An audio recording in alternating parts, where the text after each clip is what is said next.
Hi everyone, Dr. Brunell here. As promised, I'm going to go over the exam. I'm trying something new. I haven't tried sharing my screen and sharing my video, so this is a new one for me, so let's hope that it works well.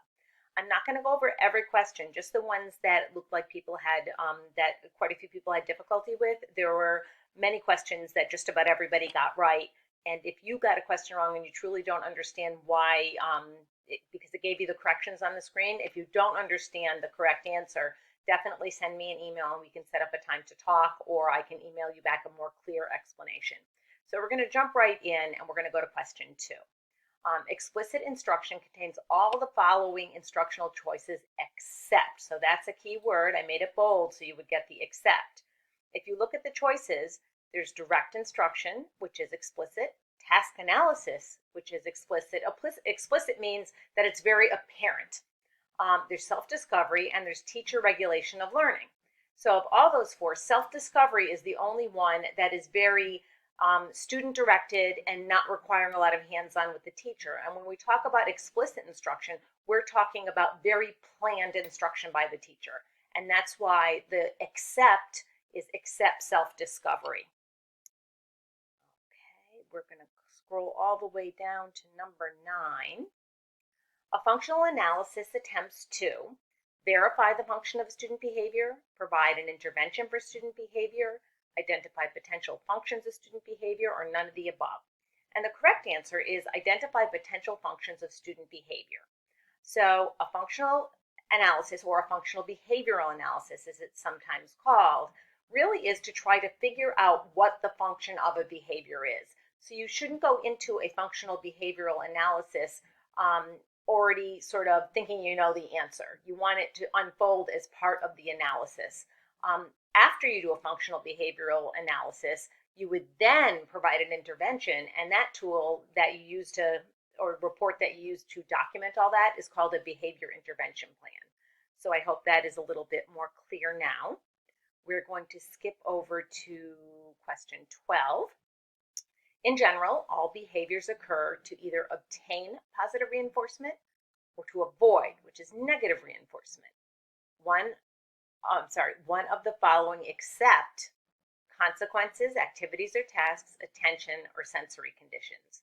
So this was actually, I think, a little bit tricky because the correct answer there is except consequences, because you're trying to, that in and of itself is the negative reinforcement. I hope that makes sense to you. So it was sort of one of those things is not like the others, and consequences would be that.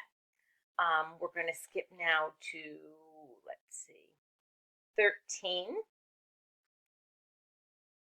And that's just, I think people just guessed at this one. So you all did get the right percentage answer on the correction of that. I don't think I need to review that. 14. Which of the following may not be an example of a student with difficulty with adaptive skills? So I guess the important thing there is to define what adaptive skills are. And those are, they are actually life skills.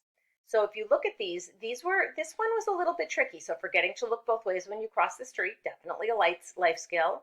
Avoiding eye contact during conversations, absolutely. Providing incorrect amount of money for purchase, very much a life skill. Providing a social security number to a telemarketer, the actual life skill there would probably be using the telephone.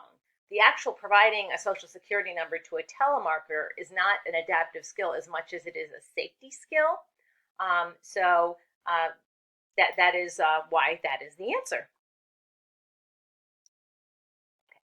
Students with multiple severe disabilities display all the following characteristics. Again, we have that bolded word except. So they, all the following characteristics except, and the one that's except is stuttering or disfluency.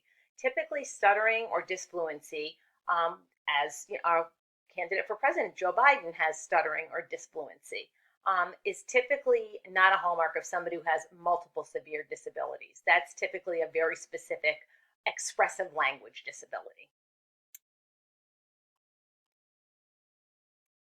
Number 17, which of the following is not an example of a cause for a traumatic brain injury, and that would be a stroke.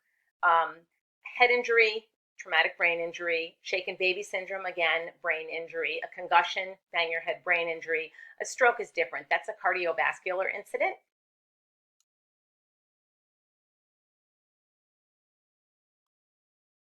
This one, number 19, and I can't remember, somebody actually emailed me to say where in our text does it say this, and I honestly haven't had a chance to go and look for it. It's either in the text or it was in the video to go over IDEA. So the federal law with regard to gifted and talented students, I would say half of you got this wrong.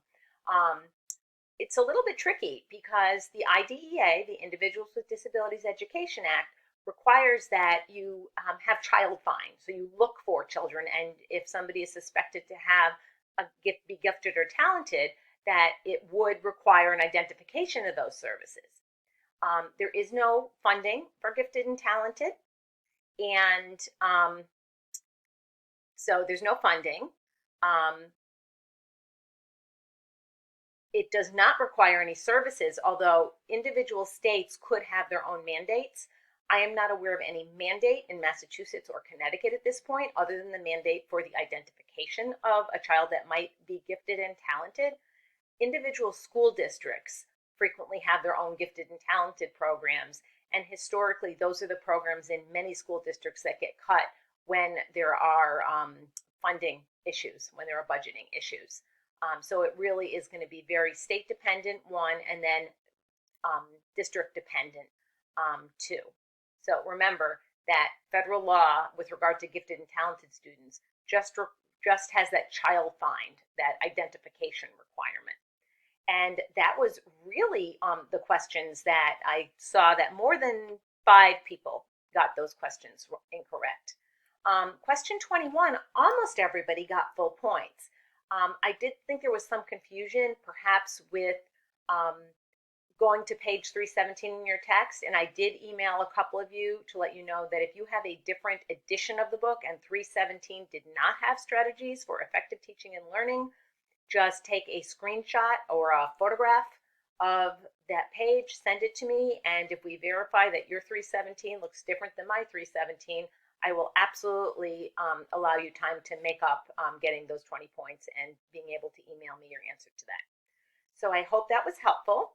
I hope it worked, the technology worked the way it was supposed to, and feel free to reach out if you have any questions on any of the other questions. I'm looking forward to reading about your observations. It's sort of sad that we can't go into actual classrooms, but we'll roll with the punches. And I can't wait to read your research projects about one of the 13 federal disability categories. So there you go. Thanks. Bye-bye.